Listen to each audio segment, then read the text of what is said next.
Hey, it's Andrew Downs. I'm proud to support Three Beards Media, and I would love to work with you. If you need merchandise for your company, organization, band, softball team, whatever, I can help. From name brand apparel to promotional items, large orders or small, online stores, and more, I can help your brand stand out. AKC Marketing is local, based in Johnston, and we are an employee-owned business, so our costs are low and our turnaround times are fast. But most importantly, we give you personal service to make sure you get exactly what you're looking for. Email me at andrew@akcmarketing.com or find me on social media, and let's make some cool stuff together. Now sit back and enjoy this Three Beards Media podcast.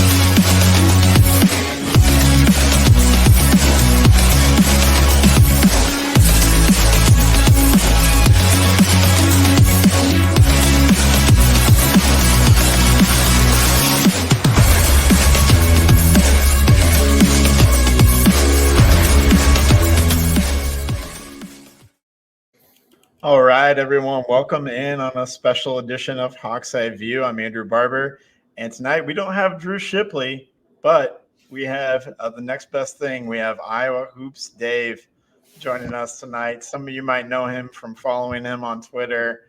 We're going to talk a little men's basketball with you tonight, but I wanted to have him on the show. Glad to have him on for the first time. Should have grabbed him last season so that he could have set both Drew and I straight.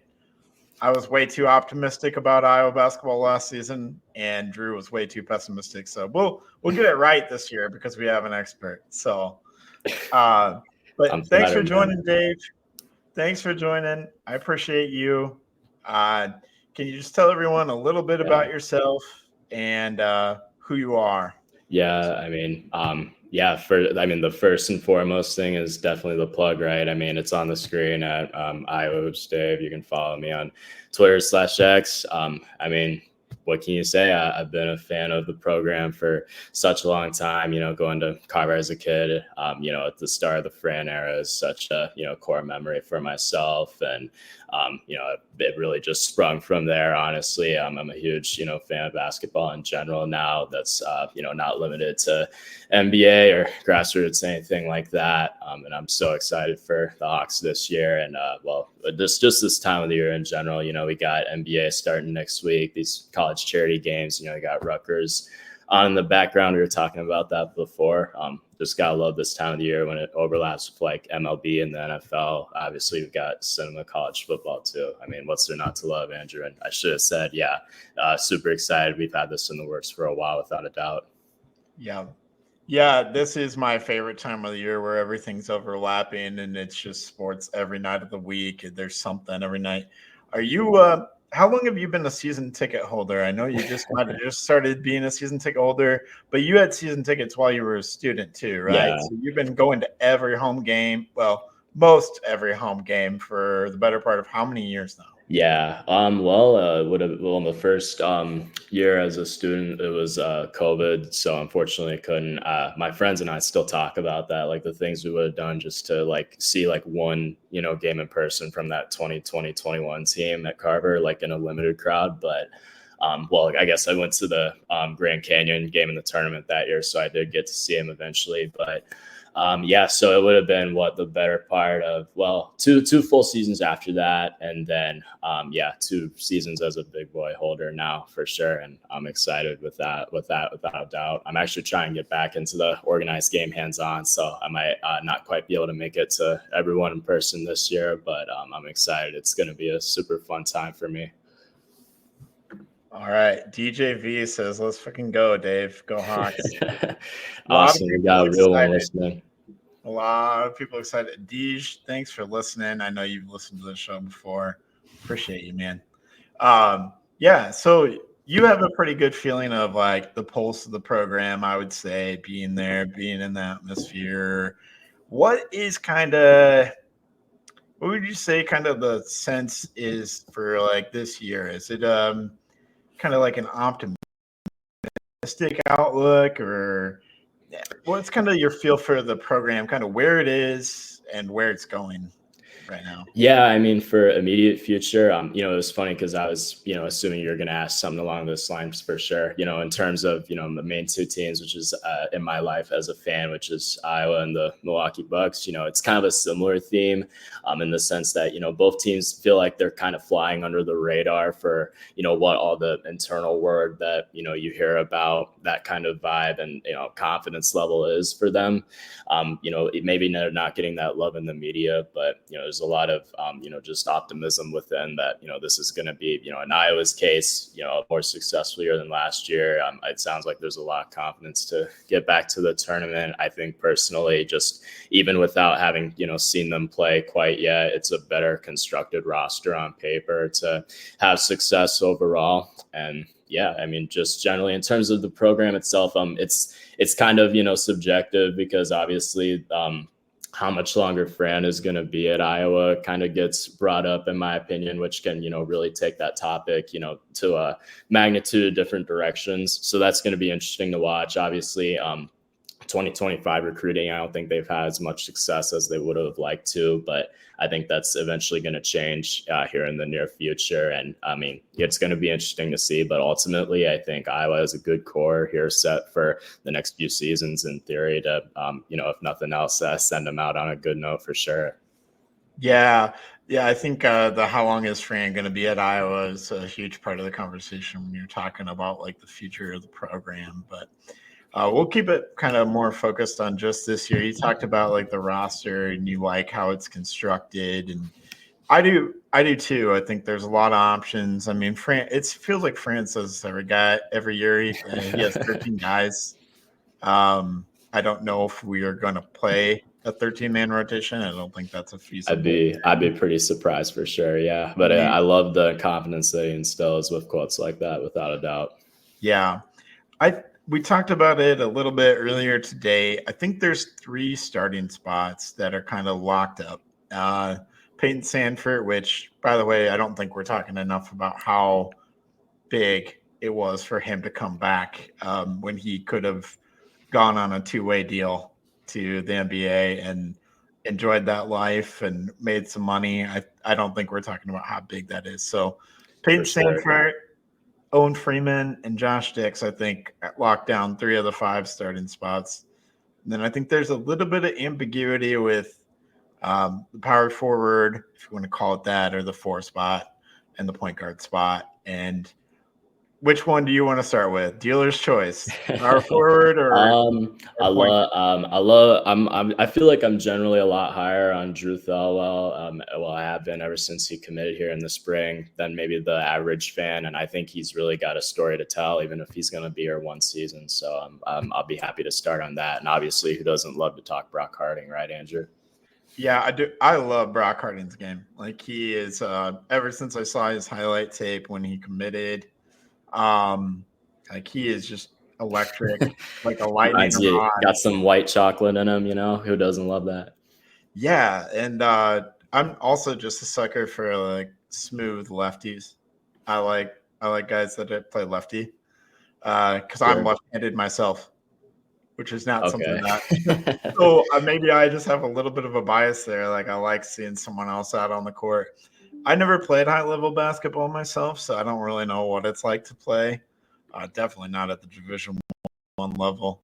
I played until my freshman year of high school, but I would go lefty, and I played for fun after that. I play for fun every once in a while. Awesome. Yeah, no, I still, unfortunately, like, since I left undergrad, I haven't been able to get near as many like pickup runs as I'd love to, but I love, just being able to get up and down whenever. But I guess someone told me the other week I'm like built like a golfer since the last time I saw him. I don't even play golf, but I guess that means I've been seeing results in the gym one way or another. There you go.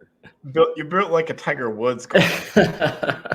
Man, that's flattering me way too much. We gotta keep it on point guard talk, man. Yeah, we do. So, I think it's a good problem to have because I think you have two guys that you feel confident in. Um, my question with Brock Harding, like if he's going to start, is like he's got a little bit of that white chocolate in him. He likes to try the flashy stuff, but can he like rein that in when he needs to? That's kind of my question with him. The assist to turnover type deal. We saw some of the turnovers last year. I was mostly fine with Brock Harding's turnovers last year because I think they were the result of him being aggressive. I don't think he's a passive player. I think he's the kind of aggressive player that you need out there. Yeah, no, definitely. I'm looking at the numbers right now. I mean, per 40 minutes, obviously, he was kind of when you're looking at his numbers from last year, it's a bit skewed in a sense that, he never really felt like he necessarily had like a lockdown spot in the rotation. It was, kind of matchup oriented more than anything. I'd like to think, obviously experience, I'm sure kind of plays into that, but per 40 minutes, he actually had 9.7 assists and 2.8 turnovers per game. Obviously, it's only, on the actual per game, 2.5 to 0.8. But overall, when he was out there, I mean, he was probing and, honestly, like I truly believe he brought an element, like I feel like you were getting at there, to last season's team that, I mean, no one else truly had, even if, obviously he maybe wasn't as fine-tuned to be, an every game guy. But I love what, we're working with and the internal, talk around him. I feel like we hear about him more than honestly anyone, which I mean, is exceeding my expectations. And I mean, majority of this offseason, I really thought like that spot would have been Thelwell's to lose, but the stuff what we hear that he's, seriously challenging him, I think that just really speaks to, he always has been preaching like his hard work, like you see him shooting after every game. So I think that's going to be a great problem, like you say, for Iowa to have coming into this year. Yeah, and another thing that I think gives him a little bit of an advantage is he has just kind of this innate connection with Owen Freeman. They played that last year of high school ball together, and Freeman's going to be a huge key for this team. Like the leap that all of these freshmen from last year make is going to be the biggest key for this Iowa team because I think what you're going to get out of Sanford and Dix, and to a lesser extent like Thelwell. He's played in college for so long that I think you can reasonably expect what you're going to get out of those players. Absolutely. But it's the leap that Freeman and Harding and Bailey and Price Sanford like that they make, which I went on record last year saying I think this is probably Fran's best class that he's ever had in his whole time. It definitely has a great chance to be, especially if you add Traore into the mix as, an extra class of 24 player. So anyways, I think it's going to be Harding to start out the year at the point guard spot. Ooh, I think Thelwell's going to come off the bench. I think just given everything that, we've heard, I don't want to I'm not very confident in the pick, but yeah, I think I honestly would say Brock as well, just, given everything that's happened. It sounds like they have their, secret scrimmage on Saturday. So hopefully, we can get some good intel eventually from that. But that, just kind of remains to be seen. But, regardless of who it ends up being, they both bring, unique elements to, the floor, Andrew. And I think that especially in Thelwell's case, he's going to definitely be a guy with emphasis on, his redeeming qualities, even if, he's not someone that lights up the stat sheet on a nightly basis. I mean, what really stood out to me, especially is, just watching him on film, he makes the right read much more often than not. He was top 100 in assist rate last year, and he stayed on the floor. He had one of the best fouls committed rate in the country while being, on a pretty solid defensive team, albeit in the OVC if you want to, use that against him. But I think it's definitely an identity that the team is going to, play to their advantage without a doubt. Yeah. And I think there's situations too where you could see Harding and Thelwell on the court together. There's some teams that run 2-point guard lineups. How do you feel about that? How do you feel about them playing minutes together?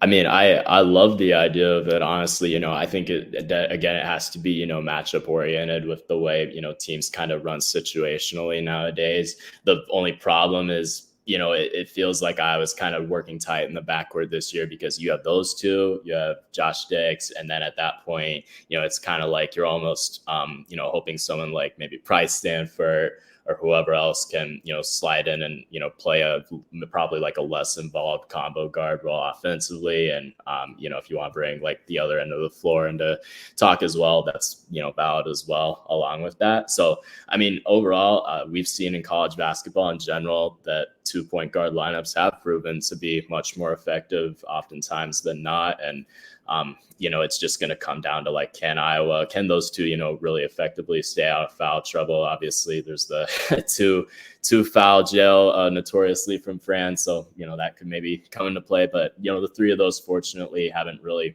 developed that over their careers. So I'll be interested definitely to see where they go with that. Yeah. Let's lock down the other spot, the power forward spot. In my mind, I think there's really three guys you could play here. Traore, who I'm really excited about, coming over from Manhattan. He was didn't he make one of the all first or second teams? Yeah, I think he was first team all freshman or whatever the official label for that was. Okay. So I'm really excited about him. And then there's Dembele, who we've talked about previously. And then there's Cooper Cook, the true freshman, who I think is going to crack the rotation. I don't know if he's going to be starting at the power forward spot, but I think he's going to bring shooting and a lot that maybe was missing from last year. I was going to say, yeah, another guy we've heard a lot of great stuff about, ever since he got onto campus by the sound of it. It sounded like you were maybe doubting him a little bit initially, but I think, based on what I've heard, he may have a tremendous opportunity rather to, start at the start of the year. It sounds like, given the way he's able to complement. Obviously, like I feel like you're getting at there again, like last year's team ultimately was not able to shoot it from three. That I think the way, a France team would want to be ran. And as a result, they were, settling much too often for inefficient jumpers from, a number of guys. But that's definitely the main thing that comes to mind, when it comes to the fact of, the roster just being more well constructed for that. So hopefully, we can get more efficient looks on a consistent basis there. But each one, like you say, is definitely going to bring, their own qualities. And it's going to be interesting to see how that kind of develops throughout the year for sure. Yeah. Again, as we go through each game a little bit later, like against a team like Indiana, maybe you start Dembele because they're so big, heavy. Or a team like Purdue, they're very big, heavy. Maybe that's a spot where like whoever's been starting gets pulled for Dembele. Like you said, it's going to be very matchup driven maybe for those four spots. But sure. if you had to pick today, who is it going to be?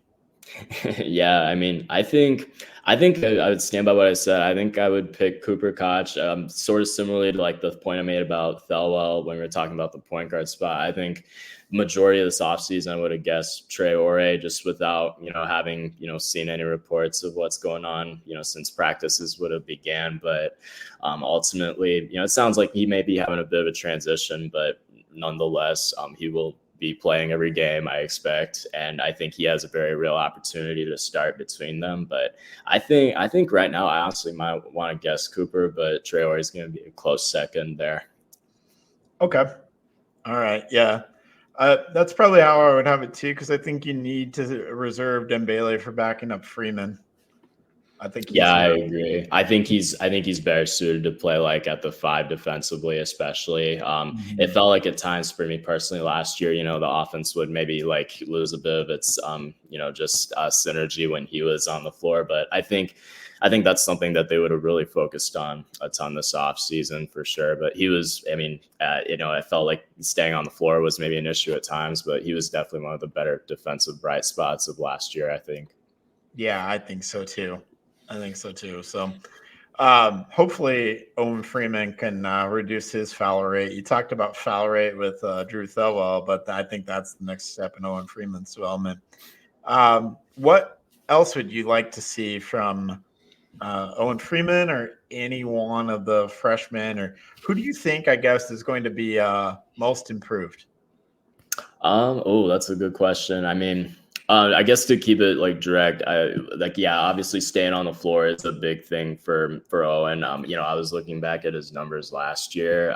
Let me just pull it up again to kind of give myself a refresher. Ultimately, like, he had the season that he did, and really, and albeit, it's a bit skewed again because he didn't start at the beginning of the year despite playing every game, but he was only at 23 minutes a game last season, and still put up a really nice 10 and close to 7 on average. It's like, if he would have been out there on average 30 minutes a game, I mean, what's stopping him, especially into this year when you assume some progression and fine tuning? What's stopping him from averaging like 15 and 8? And I mean, entering at that point, let alone all conference or all American type of discussion. And I mean, he definitely has an NBA stock at this point, for the draft geeks out there. So that's something to monitor as well. And I think it's more real than some people may realize. And I think, just being able for him, it goes back to not biting on stuff as much, just being able to, and having like Traore, especially next to him defensively, I think is going to be huge for finishing possessions, because it felt like that was an issue that would have, obviously led to more fouls. So ultimately, I think he's in a spot to, just with the experience, really, I mean, bolster this team in a complementary fashion. Yeah, I would agree. So I think my most improved is going to be Harding, because I feel like while Owen Freeman's going to improve, I think Harding's going to make the biggest leap from year 1 to year 2. Sure. Yeah. I just think locking down, if he does ultimately lock down that starting point guard spot, and it's a thing where it becomes very clear and evident as to why he's the starting point guard over a grad transfer who is way more experienced, who's been a part of NCAA tournament teams, who's won a lot of games. I think that'd be impressive to me, and I don't think Fran would do that lightly.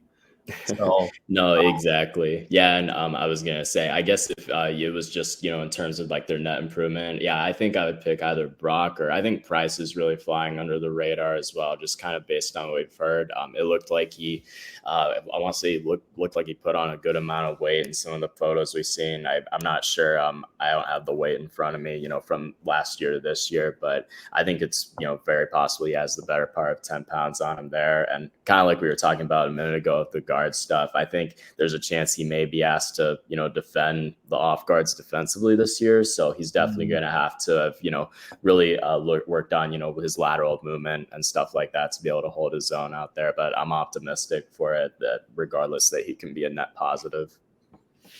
Yeah. Like you said, I think floor spacing is going to be a lot better this year. I think defense and rebounding. Do you have hope for defensive and rebounding improvement? Because I think that was a weakness of the team, and a very obvious weakness of the team. Sure. Yeah. What's your hope for improvement? Yeah, you have to touch on this. Well, I think, albeit, again, like, while guard play is fresh in my mind, I think, and albeit, like I say, it's not the highest standard for what we've had in recent times there, but between what comes to mind for me is a lineup of Thelwell, Dix, and Seydou Traore. You can plug the other two in, whoever. I think that really has the opportunity to be one of Iowa's better point of attack defenses that, we've seen under Fran in some time, at the minimum since, I want to say, at the minimum since 2022, when you have had both Murrays who could switch out there. But, Thelwell really proved to be able to, be a guy, watching him, that could hold his own on the perimeter defensively. I think JD is pretty underrated in that area as well. And Seydou's shown that, he can be pretty versatile, on top of Owen being able to stay on the floor.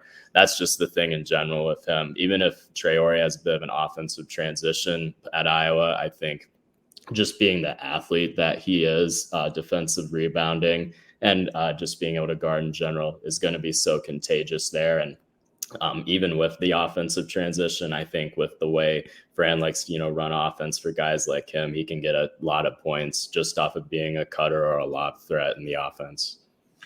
Yeah. You said point of attack defense. Can you define what you mean by that. I think I know what you mean by that, but I just want Sure. our audience to understand what point of attack means. Oh yeah, no, for sure. So I mean, it would just essentially be well, in Thelwell's case, especially there, like guards who are able to defend the primary ball handler, right? So typically it's gonna be like the point guard and be able to like defend pick and rolls effectively. Along with that, being able to not get blown by is probably a simple way to kind of put it on there. So just from any, obviously each team is going to be different from the way they look to score. And, because especially in college basketball, a lot of teams are more, set oriented and they're running plays rather than just motion. But being able to, like I say, just stay in front of your guy on a consistent basis and bring some physicality there. Because I feel like we've kind of lacked that at times. Like, Tony was obviously good as an individual, but with those three in my mind, that has a chance to, really be an overall improvement in that category for Iowa. Yeah, that's how I feel too. We have multiple people who play. There's one guy we didn't talk about. It sounds like he's going to redshirt, but I'm excited about him long term. Chris Tadjo. I'm excited about what he brings to the program long term, but it sounds like he may not be a part of the rotation. We might get to see him in some of these early bye games. We might get to see him play some second half minutes in some of these bye games. Yeah, I'm excited for. Or go ahead. Sorry. Yeah, he's going to do some incredible stuff, throw down some incredible dunk in a bye game this year. Oh, for sure. Yeah, I can't wait for let's see, a week from tomorrow is the Division II exhibition against Minnesota Duluth. So hopefully we can see him get some brief run in that, if nothing else. But yeah, it sounds like, he's going to be an interesting project for the program at this point. Really, it's kind of just hard in general to find a ton about him, having played at, the NBA academies, because, while the game film is out there, their story just, is kind of like is what it is in terms of, him being all over the planet for basketball. So, yeah, it's an interesting, kind of phenomenon, but he's a great athlete, no doubt. I think probably just the transition to the college game, by the sound of, the stuff we've heard, has maybe been, the gist of that. But yeah, no doubt I'm excited for, his upside. And I mean, how could you not love a guy like that? Right. Yeah. I think he's going to put it together and be a great player, great wing player for Iowa. Yeah, no, definitely. I think, and he's a lot bigger than I thought too. I think he could potentially like play the 5 defensively in small ball lineups. Yeah, so I guess how he fills out physically is going to be a big part too there. But I guess if nothing else in a redshirt year, if that's what ends up happening, like we're kind of assuming maybe at this point, you won't have as much weight work room to do it. Just kind of fine tuning his game offensively and just getting a feel for it. Yeah. We talked about the starting lineup. I want your thoughts on, I think it's more important who closes the game, honestly. Like, we think so much about who starts it, but who closes it? What's your closing lineup for Iowa? Oh man. Well, it's gotta be matchup oriented again. I know I don't want to cheat, but man, that's such a good one. I think in an ideal world, I guess, if you want the most well-rounded one, like, in terms of a lineup that can, have a combination of guys who can create a look offensively, but also be able to run down on the other end in case things go bad and get a stop. I want to say I'm going to cheat it a bit. I think Brock and Thelwell can truly be interchangeable just kind of at this point in time. And then JD at the 2, Peyton Sanford. I'm going to say Traore for right now because of being able to finish possessions, and then Owen at the 5. That would be my vote too. Yeah, I'll let you cheat on the point guard spot because I do think that those guys I trust both of those guys completely with the game on the line. So I think Fran does too. I think we have a really great problem there. Yeah, exactly. I mean, that's a lineup offensively. I mean, if you need a 3, I'm confident that they're going to be able to run a set and get an open look for Peyton, right? Or obviously you got Owen down low.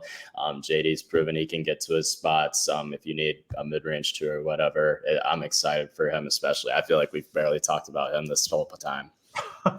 Yeah, he's the least talked about person, but yeah, he's just so darn consistent. And I don't think people understand that retaining him was a big part of the offseason too. Yeah, no, for sure. He would have definitely garnered some serious attention in the portal if he would have went there, without a doubt. Yeah. Well, there's a question before we go game by game. Who we know who our number one option is. Who's your number two option? Yeah, I think I'll say Owen just because of how Iowa likes to, really play a balanced offensive attack. But I truly think, like, if you told me, at the end of the season, like, Peyton's going to end up averaging like somewhere between like 17 and 20 a game, and then I could really easily see like Dix averaging like 15 and then potentially Owen, 12 or 13 slightly behind. That could be interchangeable for sure. And it's going to be, between those three, really game by game basis, they all have the opportunity to, take over and be the best player on the floor for Iowa on any given night, in my opinion. And that's what really makes this team an exciting squad. Yeah, I think so too. I like having Dix backing up Peyton Sandfort as your wing scorer because there were games where he was our best offensive threat, and we saw him do it. And so I'm glad to have him. But yeah, absolutely. Let's quickly, we don't need to dwell on too many of these games. Like, we can talk about the ones that matter more a little bit. But we're just going to go win-loss through the whole season right now for the Iowa men. Oh, man. I marked you down as wins for all the bye games against like the Southerns, the South Dakotas. You taking any of those teams to win in Carver? Despite, the PTSD of Eastern Illinois from a couple of years ago now, yeah, we're gonna mark those all as dubs. Okay. All right. So then that brings up our first non-conference game. I think there's a few non-conference games that we can point to that are up in the air. Neutral site game here in Moline, Illinois, I believe, against Washington State. Yep. Washington State made the tournament last year, but new coach, new roster for a large percentage. Not the same team that made the NCAA tournament. I've got this as a win. How do you feel about this matchup with Washington State? Yeah, they're an interesting team for sure. One that I feels like we really don't know a ton about coming into it because Isaac Jones was their leading scorer, is gone, and Miles Rice was their second leading scorer, is at Indiana now. So, and I think we all know how deep the pockets go over there. But yeah, it's going to be interesting. I believe they have one of their top third or fourth best scorers, both back from last year, just off the top of my head. I think they are, just with respect to them, kind of slated to take a bit of a step back. And I know KenPom had them as roughly a 10-point win for Iowa. It's going to be an Iowa crowd for sure with Brock and Owens' homecoming game, and they're going to be ready to play. So I think I'm definitely marking this one a win. Yeah, I think so too. Another game against a tournament team here. I believe Utah State made the tournament from the Mountain West last year. Didn't they have great Osabor? Yeah, he's at Washington now, but he's if I've heard correctly, one of the top paid players in the country. So that's interesting to me. So we'll see him later in the year. But yeah, I get again like a team I don't know a ton about, but they are slated to be pretty solid going into the year. I think again, we're seeing Iowa kind of play this to the advantage of getting these games scheduled. It should be a mostly Iowa crowd, and they have kind of a travel advantage, I think, in Kansas City. I think this is going to be a competitive game for sure, but I think I'll take Iowa to etch it out in the end by roughly 6 or 7 points, somewhere in that frame. Yeah, I'm going to go ahead and take Iowa here too. So that puts Iowa undefeated heading into we'll go to the Big Ten games in a second. There's Big Ten games before this next non-conference game. We'll fill those in later. Iowa State at home. We all know how good Iowa State is, or projected to be preseason top 5, number 5, actually. Bringing a lot of pieces back from that team, specifically the guards, and Momcilovic brought in some transfers to fill out that 5 spot that they feel good about. They have, Yeah, they are a loaded roster. Yeah, for sure. They're going to be super competitive. I felt like, I mean, this is kind of like giving myself credit. I felt like I was really high on their team. Like it would have been into like January that past year. Well, this past season when most of their big wins were at home still. But, the guard play that they had between Lipsy and Gilbert and, Curtis Jones he's back again, I believe, for them as well. Just that really goes a long way when you're trying to win in the postseason. And I mean, they easily could have, made it further than they ended up, but they're going to be super tough for sure. And I think this is going to be a great game, though. I expect Carver to be a hostile environment. I mean, like you say, it really jumps out. I'm going to make you go first on this one, though. What do you have your personal prediction? Okay. So we all know the history of home team winning this game. I think like for the better part of a decade, home team winning. I am curious how the 5 spot is going to shake out for Iowa State, because I think that will matter in this game for them, especially defending Owen Freeman. I think that could be an advantage for Iowa if, it doesn't work out. But the TJ Otzelberger defense is probably going to do a lot to solve the Owen Freeman issue that they might have. I personally just think that I wish this game was a little bit later. I mean, it's always in December. I think this is kind of where the trend in the home team winning breaks.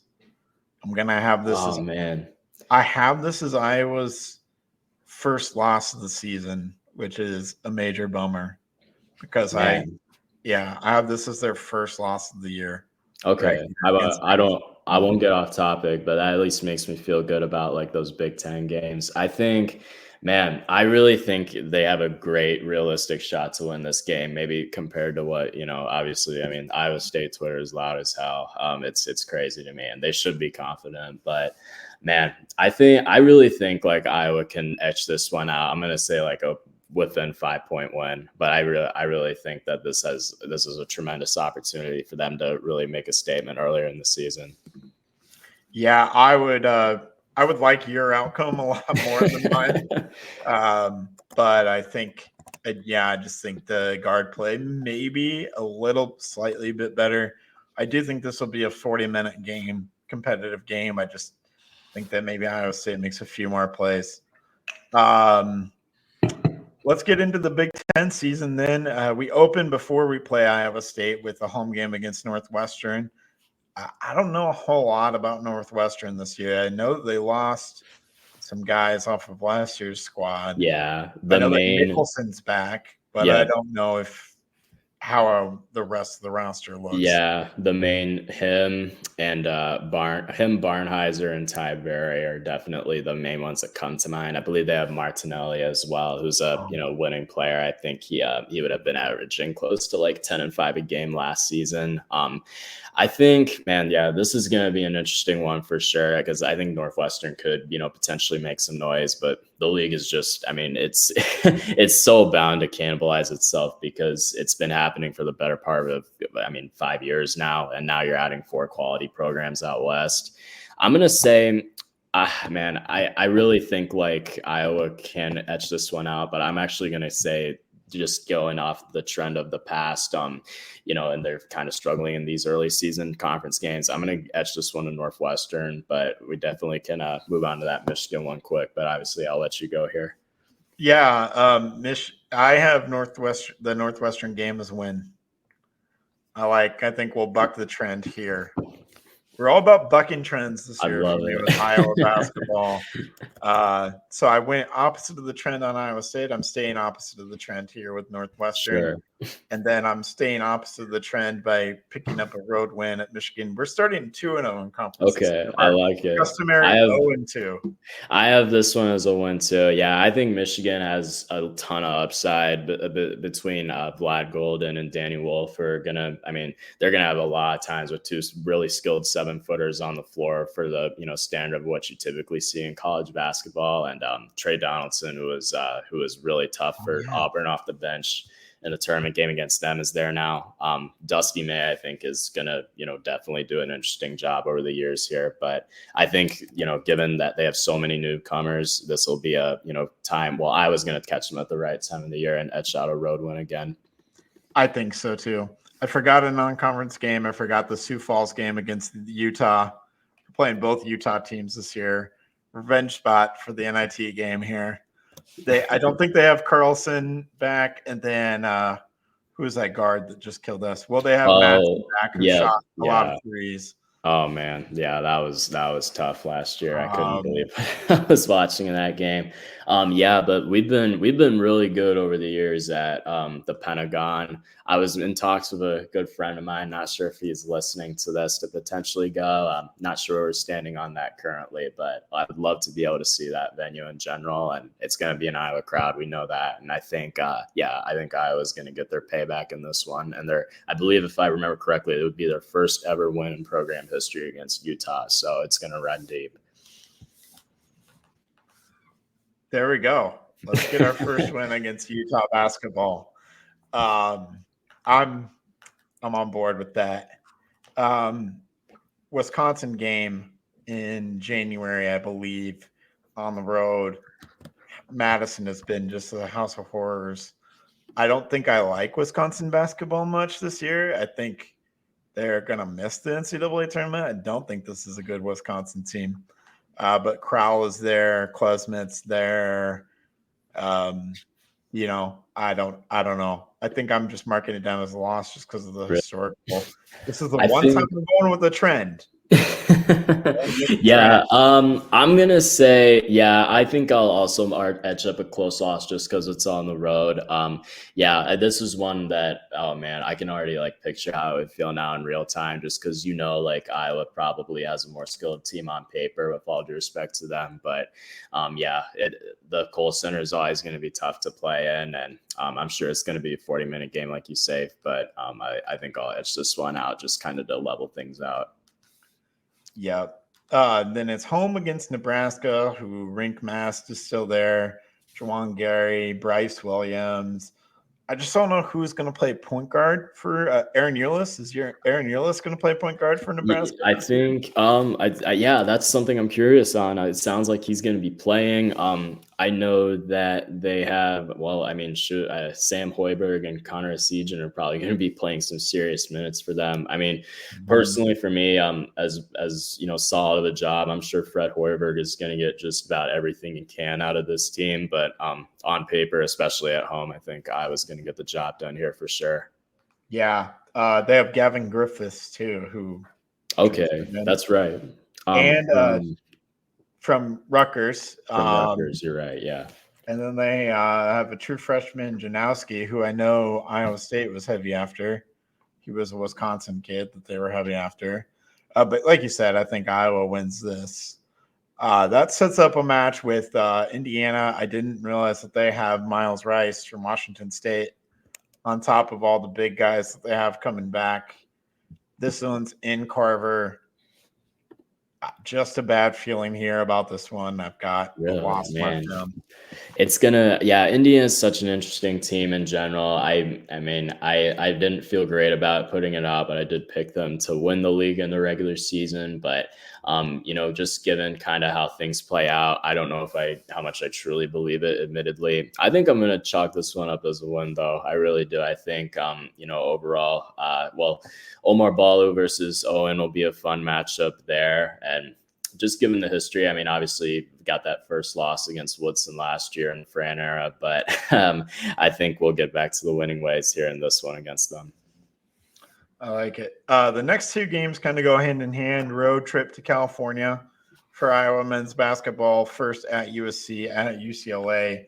I'm going to let you go first here because I don't know enough about either one of these teams. Yeah, they are interesting for sure. The guy that definitely is passed around a ton when you talk about USC right now is St. Thomas. That's his name, St. Thomas from Northern Colorado. And it sounded like he really popped off in their exhibition game. It was either 1 or 2 days ago. They do have Musselman, which I think is not talked about enough. He definitely has a chance to build something pretty great there. They're going to have an interesting team overall. They know they have Desmond Claude back as well, who is a Xavier. Well, not back. He's a transfer from Xavier.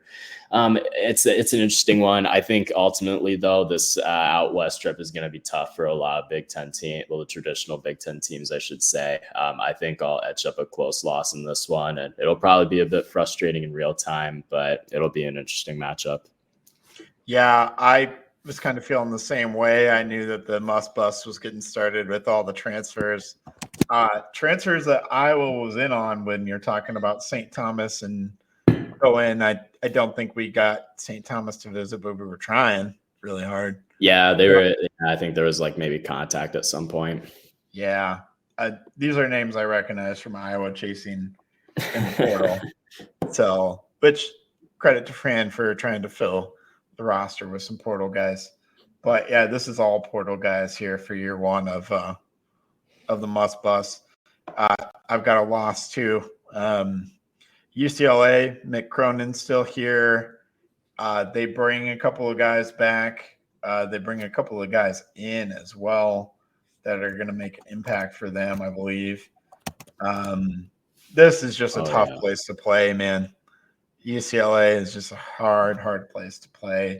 Yeah, I don't think Iowa's first visit here is going to go particularly well. Yeah, I think UCLA is going to be as tough as any team in the conference. I was really tempted to honestly pick them to win it in my prediction again. But I think just with the new element to it for them, I think it'll end up holding them back a little bit. But yeah, between Eric Daly from Oklahoma State and then William Kyle, who if you watch some Summit League definitely not for money fueled purposes.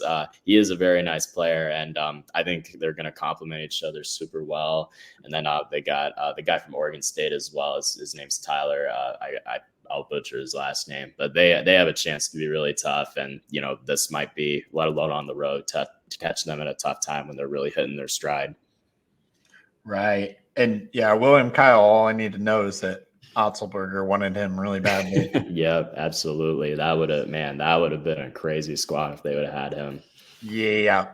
Then we get a couple of back-to-back home games against Minnesota and Penn State. I think Minnesota could be a cellar dweller. I know you've got them down in last on your Big Ten rankings. I saw. Yeah, man. I got to win here against Minnesota and Penn State. Yeah, I would agree. To speak on Minnesota, I actually, really respect the job that Ben Johnson's tried to do there. But I mean, yeah, just on paper, it's going to be really tough for them, unfortunately, this year, I think. Yeah. So you got wins against Minnesota and Penn State? Yeah, correct. Okay. Then it's a road game against Ohio State. I don't know what to make of Ohio State. New coach now, moving out of the Chris Holtmann era. Yeah. What do you make of Ohio State this year? Yeah, I think the one guy that really pops out, of course, is going to be Bruce Thornton, who's, one of the better guards for sure in the conference, without a doubt. And they brought in Michi Johnson from South Carolina, who I think is going to have a nice impact for them.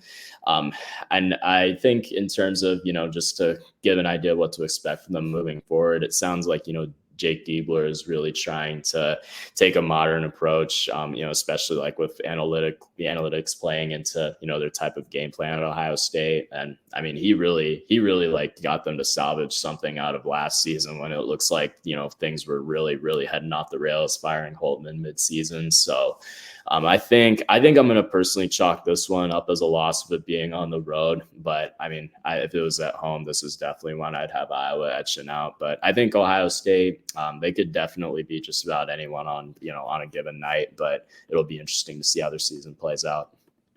Yeah, I have this as a loss as well. They brought in Bradshaw from Kentucky too. Oh yeah, okay. I knew I was missing someone in that. Yeah, and Meechie Johnson actually brought him back because he started at Ohio State. Oh, that's right. I knew he went to South Carolina from somewhere else. I was like, this name seems pretty familiar, Brought him back. So then it's a home game with Purdue right after that to kick off our February for Iowa. Man. With a home game against Purdue. No more Zach Edey, but they still have Braden Smith and Lawyer, who will be running that team. Mason Gillis left as well, but Trey Kaufman-Renn, who backed up Edey and did a pretty good job, who I think is going to take a huge leap forward. This is a good team. This is a good Purdue team. Definitely. Still. May not be the team that was as dominant as last year, but this is a good team. Yeah, for sure. And I think like for Purdue, it's really going to come down to, who can really be stable at the 5 for them. I know Daniel Jacobson's those 7-3 has really done some good work on the FIBA side of things throughout the years. And I think him and Daniel Berg are definitely the two main, I would assume, to contend for that job. I'm gonna go a bit against the trend though here. As much as I respect Painter coaching jobs at home, I think Iowa can etch this one out ultimately. And fortunately, I believe it's the only game against Purdue this year. Yeah, so that would definitely be huge for the program to get a 1-0 against them. It is, and I think we're gonna get a 1-0 against Purdue as well. I think they're not. They do have a lot of big bodies, like you mentioned, Jacobson and then Will Berg. I think they're going to be able to throw a lot of 7-footers. There's just not a lot of proven 7-footers right now. I do like Kaufman-Renn. I do like the backcourt, but I don't think it's the same scary Purdue team as years past. So then Wisconsin comes to Iowa City. Revenge spot for me here. We lose on the road. I think Iowa's going to get the win at home. Yeah, as Pat would say, I think this will be a belt-to-ass bounce back against them, and hopefully get some really good momentum going if you're coming off to a really nice 2-0 stretch here. Yeah, yep, that's a nice 2-0 stretch, and we need it before the 2-0, the 2-game stretch here at Rutgers, at Maryland. Rutgers, Ace Bailey, Dylan Harper, right? We're starting the Ace Bailey, Dylan Harper season. So I think Rutgers season could go a lot of ways, but they're starting from a very talented place. Absolutely. They're also tough at home. Yeah, so that's the main thing for me here. I think Jeremiah Williams definitely should not go unnoticed as well with, the element he'll be able to bring as another guard, especially, next to the role that obviously Dylan's going to be demanding the ball a ton, I'm sure. But I'm going to go with a close loss here. I think, like you say, Rutgers could really pan out a ton of ways this season, but there's no doubt that they're talented, and I'm sure this is going to be a tough environment. So ultimately, I think I'll chalk this one up a loss just to average it out. But if you want to get ahead, to Maryland sooner than later, I'd be happy to discuss that. Yeah, I'm taking a loss here as well. Maryland, I don't know enough about this Maryland team. I know it's been a little bit of a tough place to play. Julian Reese is back. They have Geronimo back. They have Harris Smith, Long back. They're missing maybe a true point guard. I don't know who's going to play true point guard. They got Jacoby Gillespie from Belmont, who can really shoot the hell out of it. Admittedly, that's not a guy I've seen, to play as much as I would have, liked to. So I'll definitely have to get more familiar with this team. I think Iowa etches one out here, though. I think overall, especially with how last year's Maryland game went, that's one that just really sticks out in my mind as one that they should have, ultimately pulled out that they didn't. So yeah, hopefully we can get a nice bounce back here, and I'm sure this would have a very strong chance of being a quad one on the road. Yep, there we go. There's a good quad one win here for Iowa. Yeah, I like Iowa to pull this one out. Like you mentioned, Gillespie is a good player. No Jameer Young, though. I think that might play a role in this one. So, home games against Oregon and Washington back-to-back here. How are we feeling about these two former Pac-12 schools? Yeah, Oregon's gonna have they're gonna have a really nice duo between Jackson Selshad and then TJ Bamba as well, who's come from Villanova last season. I want to say he was at Wazoo before that. So they're gonna be interesting. I've always, as much as the 2021 tournament game really stings, Oregon's a program and Dana Altman that I've always had a lot of respect for, but ultimately, I think the Pacific travel here is definitely going to play to Iowa's advantage, and I think they'll etch out a close win, especially with it being a midweek one. Hopefully, we can have a nice, just a nice. Well, whether it's a good Carver crowd ultimately, or the sicko half full ones, and everyone there is at least loud. I'll take that for what it is. I think each, not to get off topic, I think each of those can definitely provide like a really unique challenge for the opponents. Yeah, I think so too. I'm going to take Iowa as well. I think a victory over Dana Altman would be sweet. I also have a lot of Oregon fans that I know for some reason. So I'd That's love funny. to be able to rub That's this funny in. you say that. Yeah, because one of my better friends from undergrad is an Oregon and Iowa fan. So I think he'll definitely be excited for this one. But yeah, I think we're going to get a nice win here. And I feel the same way about a win over Washington. I think Great Osabor is an awesome player. I just don't know about the rest of their roster, really. Maybe it's just my own ignorance of the Washington roster here, but I'm feeling an Iowa win over Washington. Yeah, I agree here. Especially knowing that they've got Breidenbach from Nebraska, like he's gonna be playing a pretty significant role for them, as I understand. So I think Owen is gonna take that lunch money, and we'll etch out one here pretty comfortably. Got it. Illinois, completely different team. No Terrence Shannon. Ty Rogers still around. This is a completely different roster. I think. My gosh, why am I blanking on their coach's name? Brad Underwood. Oh, Underwood. Yeah, Underwood has really embraced the transfer portal here. I've seen a wide range of predictions for Illinois. Yeah, but I have this as a loss on the road. I think Illinois is a tough place to play. How do you feel about Illinois? Man, yeah, this is one I really wish like we were catching them earlier in the year personally, because then I think even on the road Iowa would have a really nice shot, because what the main thing that really comes into mind if you want to get a quick hitter about Illinois is how quick is their foreign guys of Thomas Slavovicic, who's going to probably be starting at center for them from Croatia. And I think he's at least 20 years old, if I remember correctly. So maybe not necessarily a real freshman. And then, I don't want to mispronounce his last name, but Kasparas he's of Lithuanian descent and played at Barcelona. So a very high level club in Europe. And, but it's going to be an interesting transition because, college basketball games are, kind of just played in a different sense.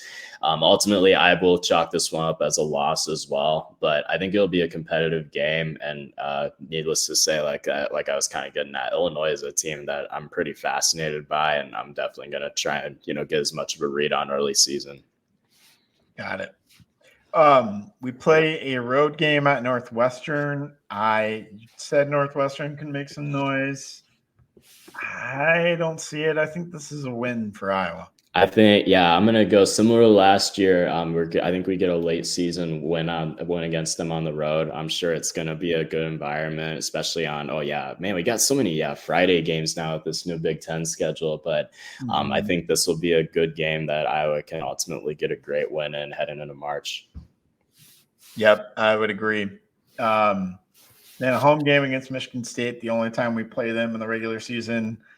I know that they brought in some guys. They brought some guys back. Akins is back. Holloman's back. Xavier Booker, Cohen Carr. Bringing in Frankie Fiddler. I think that's maybe their big addition of the offseason. Yeah.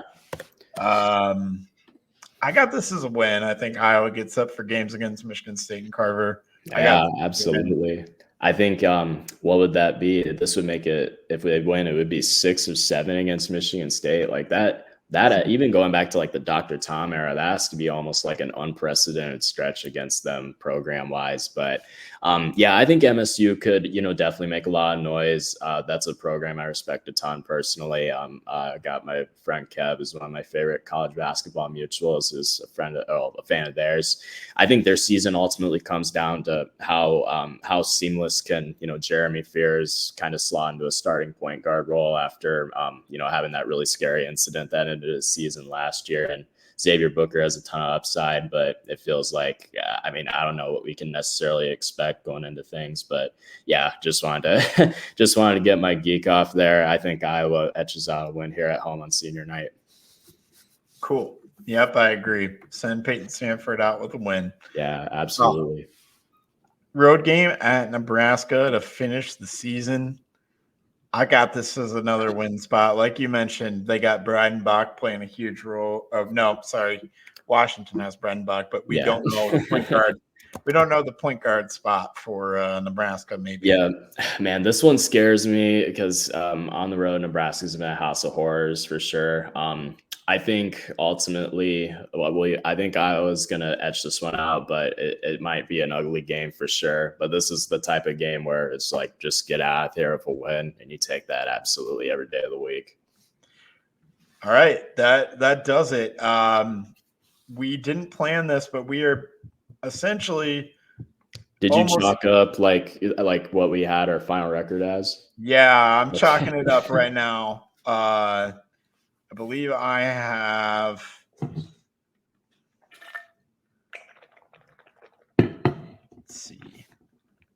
I have 6, 7, 8, an 8-loss team. Would that be 22-8 then? Yes, I believe so. At least roughly. Yeah, we play 31. I have us 23-8. Okay. I believe you have.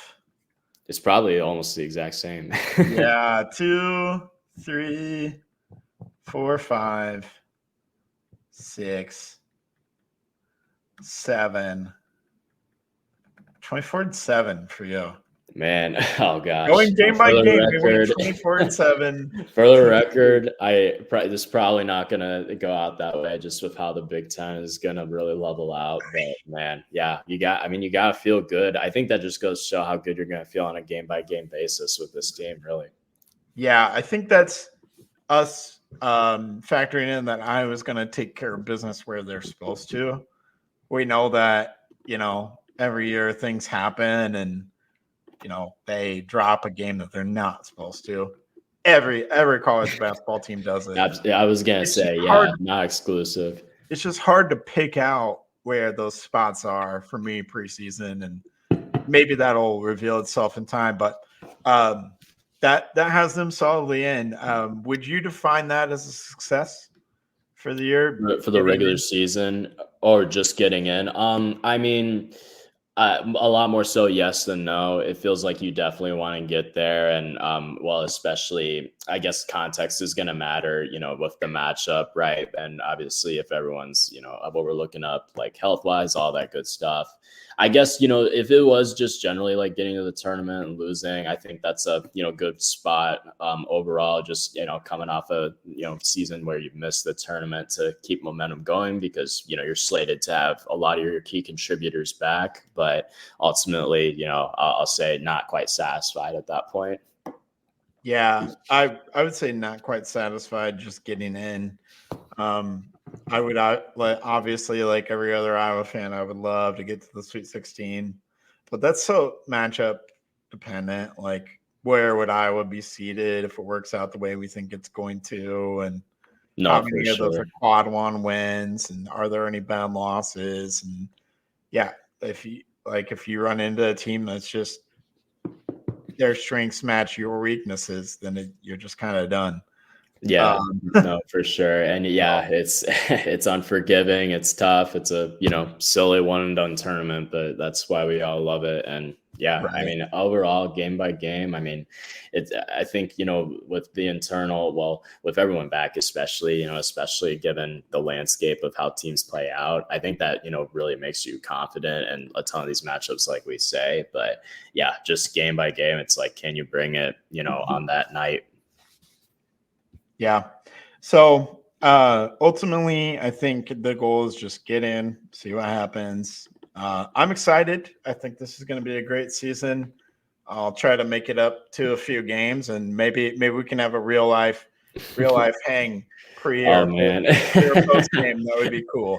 Well, yeah, I'll have to see. I mean, yeah, I don't know, man. I really was hoping they were gonna do like the doubleheader of men's and women's basketball in the Wells Fargo Arena again this year. But I felt like coming out of last year's, they were really talking about making that a yearly thing. But yeah, I don't know. I mean, I visit Des Moines fairly often as well. I mean, my DMs are always open, Andrew. I know. You're one of the you're one of the most knowledgeable guys, but you're also one of the nicest guys out there. Man. So yeah, I appreciate that. End of the day, yeah, just trying to have fun with it more than anything. There you go. And you and I can connect on Iowa, but we can also connect on I love the Bucks too. That's my team, probably before Keegan joined the Sacramento Kings. Sure. Awesome. And I'm a Packers fan, so we connect on a lot of fronts here, man. So yes, sir. Yeah, can't wait. Sunday, I'm anxious, but that's going to be an awesome game. Dude, it's going to be so good. Love Stroud is one of the new quarterback matchups. It's like the old, Absolutely. Like the Manning Brady. It's like the new Manning Brady. No, for sure. And yeah, the Lambeau whiteout, I'm interested to see how that goes. I mean, I love the jerseys. So yeah, hopefully it's a great atmosphere. And I don't know if that's a gold package game this year. They always have like an AFC game in that mix. So I pray it's not, but we'll see. Yeah, we'll see. Well, thank you so much. I don't know if you want to stay on and talk a little football with me, but we got to take a break here, hear from some of our sponsors. And you gonna stay on with me? I was gonna say, unfortunately, I got some stuff I got to take care of. If it was all like next week, I probably would. But yeah, but before we go, yeah, football 10-2 is on the table, man. I think they got a real shot, and we're definitely winning on Saturday if force a couple turnovers, especially. Cool. Yeah, I agree with that. But I'll come back and talk a little football with all of you.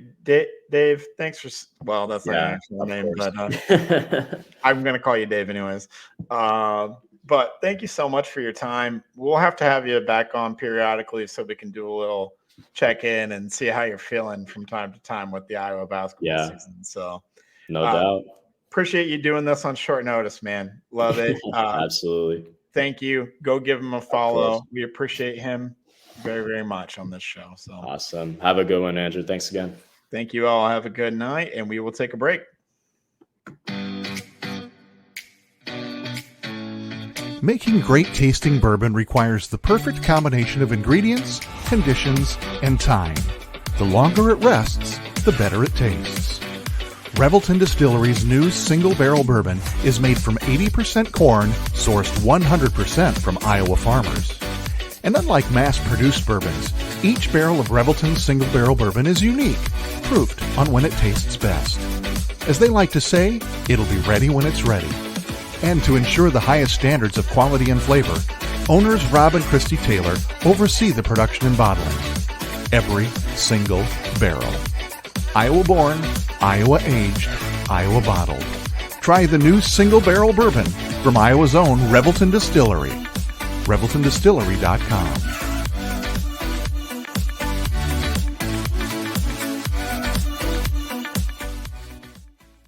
Whether you're buying, selling, or refinancing your home, or if it's simply time to renovate the one you're already living in, you need an experienced mortgage professional to help you analyze your financing options and to make sure the closing goes smoothly. And that's exactly what you get when you call Kyle Lehman at Wintrust Mortgage. Kyle's experience and expertise, coupled with Wintrust's rates and programs, ensures you'll get the mortgage that's right for you. You may even qualify for down payment assistance. Before you reach out to a realtor, call Kyle and get pre-qualified, empowering you to start shopping for the home of your dreams. Call Kyle at 515-473-0546. Kyle Lehman, Wintrust Mortgage, 515-473-0546. In 2023, a crack Green Beret named Dan Douglas retired his military command and promptly escaped to a full-time career in real estate. Today, this man is wanted by home buyers and sellers who want to survive the process without spending a fortune. If you have a home to sell or want to buy one, maybe you can hire Dan Douglas at Green Beret Realty. You can find him at greenberetrealty.com. greenberetrealty.com. All right. Welcome back into Hawk's Eye View. Andrew Barber here, going to take you the rest of the way with the show. Thanks to Iowa Hoops Dave for coming on and talking a little bit of men's basketball. There was a little bit of women's basketball news that we needed to mention. Huge commit from four-star center 6'5" Layla Hayes from Alaska. Big-time get in the class of 2025 for Jan Jensen and the Iowa women's program. And that is one step closer to the women's basketball team becoming a national brand. They're really widening their reach when it comes to these recruits. They had McKenna Lewitzko, who is a top 10 recruit in the class of 2026, on campus as well this weekend. They are really shooting for the stars when it comes to the recruiting. They're trying to take advantage of the moment and take advantage of every opportunity that Caitlin Clark gave them. So we are going to see that women's basketball brand really heating up, and we will do a preview next week with Drew back of the women's basketball season. So women's basketball fans, don't fret. We are doing that next week before the Northwestern game. But wanted to talk a little bit about the Washington game and look a little bit ahead to the Michigan State game as well. The Washington game. Wow. I went on this podcast last week and I said that Iowa will lose 23-14. Man, am I ever glad to be wrong. I was just flat out wrong about that. And it was a good feeling. I was in the stands. I was a little bit nervous for maybe the first quarter and a half or so, but Iowa just completely took over that game. The first touchdown drive for Iowa, man, that was a thing of absolute beauty for Tim Lester.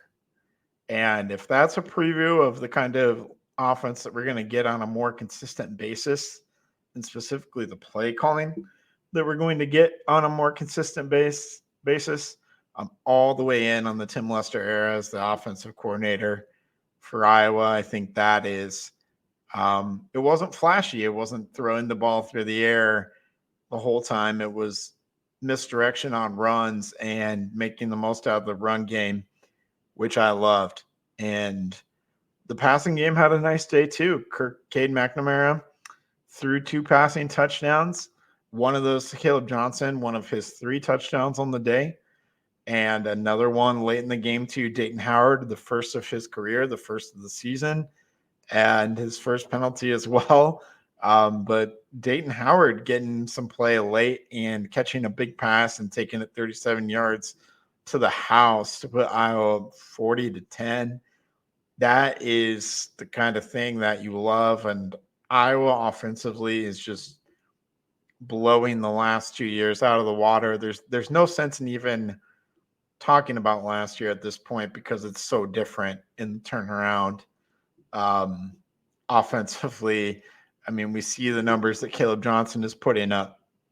We see the numbers that the offense is scoring, the scoring average going up, and that is primarily because of the improvement of the offense. They're averaging 29.2 points per game through 6 games. You know, they were averaging 30 points a game for those first 3 games, and you could chalk some of that up to the level of competition, but you can't do that anymore. This is real. The improvement is real. It matters. It feels good to be 2-1 after that. And the defense was so solid, specifically the defensive line. Aaron Graves in there having himself a heck of a day. Mad Max Llewellyn getting after it. Brian Allen getting after it. Ethan Hurkett, Jeremiah Pittman, Y.A. Black blocking a field goal. Deontay Craig doing his thing. Man, we are so deep at defensive line, and that defensive line room deserves a ton of credit. An absolute ton of credit. Kelvin Bell is a wizard. I love what he's done with this defensive line and how he's developed everybody. We have a legitimate pass rush threat, and that is going to be a huge key. Not only for that Washington game was it a huge key, it'll be a huge key going forward. And it forced multiple turnovers from Will Rogers. Jamari Harris gets another pick. One other pick as well. I believe it was Quinn Schulte who got a pick. Great game from the Iowa defense. They were flying, making plays all over the field. And they gave up 16 points. One of those was a late touchdown. Xavier Nwankpa had a hell of a game. He played one of his best games in an Iowa uniform on Saturday. And I hope that is a lot closer to the player that he's going to be for the rest of the season, because that is what we all expected once he committed to Iowa. And so good for him turning things around. TJ Hall coming in and looking good. I absolutely loved what TJ Hall did in coverage, bouncing back from a rough few weeks there. So overall, just a really good day. Reese Dakin, booming punts, just absolutely booming them. A 61-yard punt on the day, but his average is up. He is doing really well in his first season as a punter. We'll see how the cold hits and how that affects his game for the first time. But I have a lot more confidence in him now than I did maybe through the first 3 games or so. Drew Stevens remains good and looking like himself. So all phases really hummed on Saturday, and I think that's going to be huge for their confidence going forward. Going into this game against Michigan State, it's a night game in East Lansing, so that's a little bit of a tough environment there. I know the crowd will be all jacked up and ready for a game against Iowa. First-year head coach from Michigan State, just like it was for Washington. So Michigan State trying to turn things around after a season of maybe a little bit of turmoil last year with the Mel Tucker situation kind of blowing up in their face and having to go to an interim coach. And then bringing in Jonathan Smith from Oregon State, who I love. But things haven't clicked yet for this Michigan State program. They're 3-3 on the year. Their 3 wins are a 3-point win over Maryland on the road, a 6-point win at home over Florida Atlantic, and a dominating performance of Prairie View A&M. They have a road loss to a Boston College team who's decent, stomped at home by Ohio State, on the road at Oregon where they were manhandled, and they had a bye last week, and they had a whole bye week to prepare for Iowa. Man, I just think that the Iowa defense could feast in this game. The Michigan State offensive line pass blocking has been the blocking in general for the Michigan State offensive line has been the absolute weakness of this team. So the defensive line exposed the Washington offensive line on Saturday, and they're going to have a chance to do the same thing in this game against Michigan State. Aiden Childs, I like his long-term potential. He's a captain of the team. He's going to be a good leader. He's going to be a good quarterback, but he has a lot to learn when it comes to avoiding turnovers and being more efficient. And that is going to play right into Iowa's hands this weekend. So I think this defense is going to be causing all sorts of havoc all over the field for Aiden Childs in that offense, and that it's a huge advantage for Iowa. And then Iowa has the run game to really salt this thing away. Caleb Johnson mentioned his big day against Washington. He has a big day against everybody. He is really close, everyone, to being on. He's well on pace for single season rushing record and the single season rushing touchdown record at Iowa. Sean Green holds both of those. 1,850 yards in 2009, obviously, and 20 rushing touchdowns in 2009 as well. Caleb Johnson is at 937 rushing yards with 12 rushing touchdowns through 6 games. And Iowa is going to be leaning on him heavily for the rest of the season. He has 13 total touchdowns, 1 receiving touchdown, and just a shade under 1,000 total yards, 990 to be exact as well. So look for a heavy dose of Caleb Johnson, who, in all honesty, reminds me of a Michigan State running back from the past, a guy by the name of Le'Veon Bell. And so Michigan State fans, if you get the chance to admire Caleb Johnson in person, enjoy it, because you might be looking at a guy who's very much like a Le'Veon Bell type. Michigan State, I'm not sure what they can do to really expose Iowa at any point in this time. I think you can load up against the run and try to force Iowa to throw. But Iowa showed enough success in the passing game last weekend. I think that's going to have to be shown again. They're going to have to show the ability to make plays in the passing game to get a sizable win like they did last week against Washington on the road. This line opened at 6.5. Iowa 6.5 point favorite. It's whittled all the way down to 5 as the week has kind of gone on. Interesting that the public or maybe some sharps think Michigan State can cover. That's just very interesting to me. But and the over under is 39.5. Iowa games are going over the over under, and Iowa almost beat the over under in the Washington game by themselves. I think this is another night where the Iowa football team goes over in the total, and maybe they get there themselves. I think they have an absolute field day with this Michigan State team.